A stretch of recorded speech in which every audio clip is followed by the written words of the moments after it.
আমার বৌদি আমার সামনে যখনই আসতো তখনই ওড়না ছাড়াই আসতো। তাকে দেখে আমার চোখ লজ্জায় নিচে নেমে যেত, কিন্তু বৌদি লজ্জা করতো না।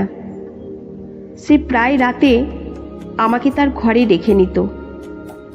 যখন আমার দাদা বাড়ি থাকতো না, আমি সোফায় শুয়ে কাটাতাম, কিন্তু আমি আমার বৌদির দিকে তাকাতাম না। রাতে হঠাৎ করে যা হয়ে গেল সেটা শুনলে আপনার পায়ের তলা থেকে মাটি সরে যাবে।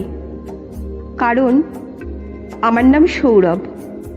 আমি তখন কলেজে পড়তাম এবং দাদার বাড়িতে থাকতাম। দাদা আর বৌদি আমাদের বাড়ির মধ্যমণি। দাদা খুবই ব্যস্ত মানুষ, ব্যবসায়িক কাজের জন্য প্রায় বাইরে থাকতেন। বৌদির নাম মিতা। আমাদের সবাইকে মায়ের মতো করে দেখত। প্রথম দিকে বৌদির সাথে আমার সম্পর্ক ছিল একেবারে ভাই বোনের মতো। বৌদি আমাকে স্নেহ করতেন, পড়াশোনার ব্যাপারে পরামর্শ দিতেন, কিন্তু ধীরে ধীরে আমি বুঝতে পারি বৌদির চোখে কিছুটা আলাদা মায়া। দাদার অনুপস্থিতিতে বৌদি প্রায় রাতে আমাকে তার ঘরে রেখে নিতেন। তিনি বলতেন, সৌরভ, একা একা ভালো লাগে না, তুমি একটু আমার সাথে বসো। আমি লজ্জায় চোখ নিচে নামিয়ে বসতাম। বৌদি কফি তৈরি করতেন আর আমাদের মধ্যে গল্প চলতো। প্রথম দিকে সেসব গল্প ছিল একেবারে সাধারণ, কিন্তু ধীরে ধীরে গল্পের ধরন বদলাতে লাগলো। বৌদি যখনই আমার সামনে আসতেন তখনই ওড়না ছাড়াই আসতেন। তাকে দেখে আমার চোখ লজ্জায় নিচে নেমে যেত, কিন্তু বৌদির কোনো লজ্জা ছিল না। একদিন রাতে যখন দাদা বাইরে ছিলেন, বৌদি বললেন, সৌরভ, আজ একটু তোমার সাথে বিশেষ কিছু কথা আছে। রাতে বৌদির ঘরে গেলাম। বৌদি বললেন, সৌরভ, তুমি কি জানো আমি তোমাকে অনেক ভালোবাসি? আমি চমকে উঠলাম। আমি বললাম, বৌদি, তুমি কি বলছো? বৌদি হাসলেন, সত্যি সৌরভ, আমি তোমাকে দাদার মতো করে ভালোবাসি না। আমি হতবাক হয়ে গেলাম। বৌদি আমার হাত ধরলেন। সৌরভ, আমি তোমার সাথে সময় কাটাতে চাই। দাদা তো প্রায় বাড়িতে থাকে না। আমি চুপ করে রইলাম।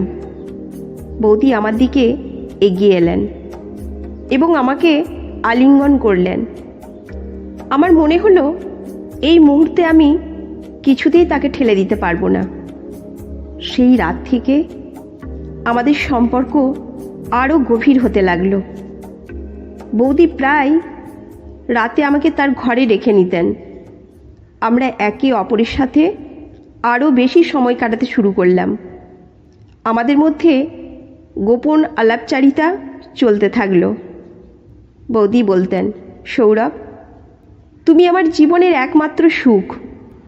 আমি জানতাম এই সম্পর্কটা সমাজের চোখে কখনোই গ্রহণযোগ্য নয়, কিন্তু বৌদির প্রতি আমার অনুভূতি এমন হয়ে ওঠে যে আমি কোনো কিছুতেই তাকে ছেড়ে যেতে পারতাম না।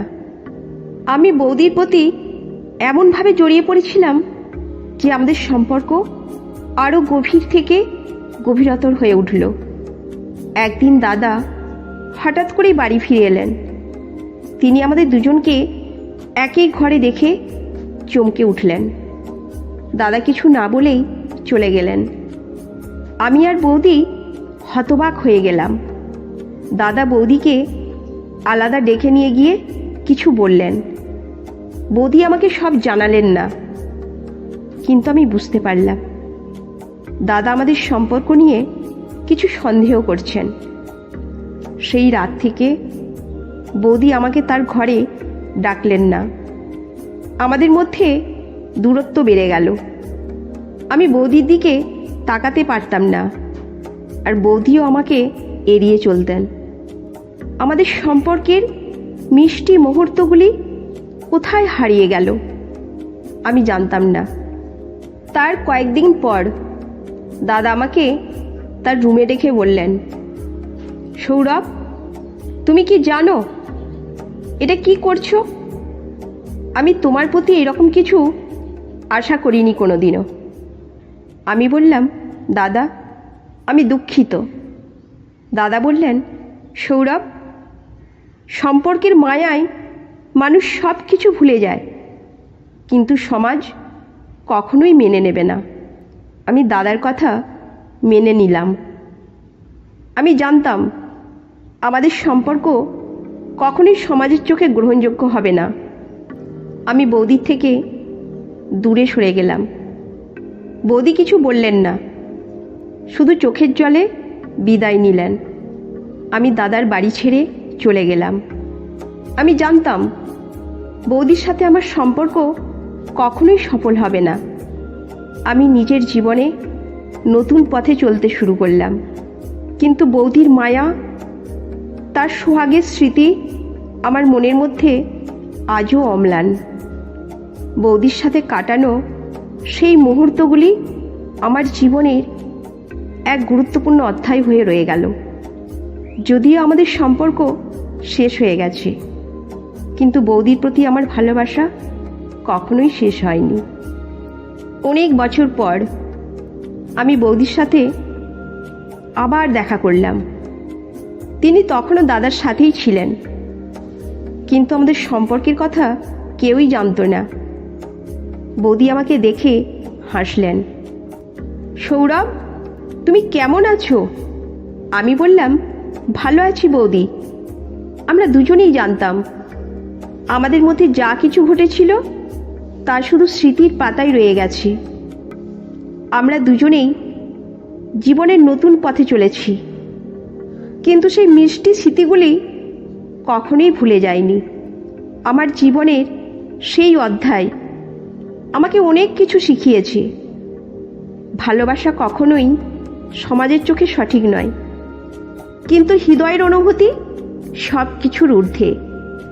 বৌদির সাথে কাটানো সেই মুহূর্তগুলি আমার জীবনের এক মূল্যবান স্মৃতি হয়ে থাকবে সবসময়। ভালোবাসা কেবলমাত্র হৃদয়ের অনুভূতির মধ্যে সীমাবদ্ধ নয়, এটি সম্মান, দায়িত্ব এবং সঠিক পথে চলার উপর ভিত্তি করে গড়ে ওঠে।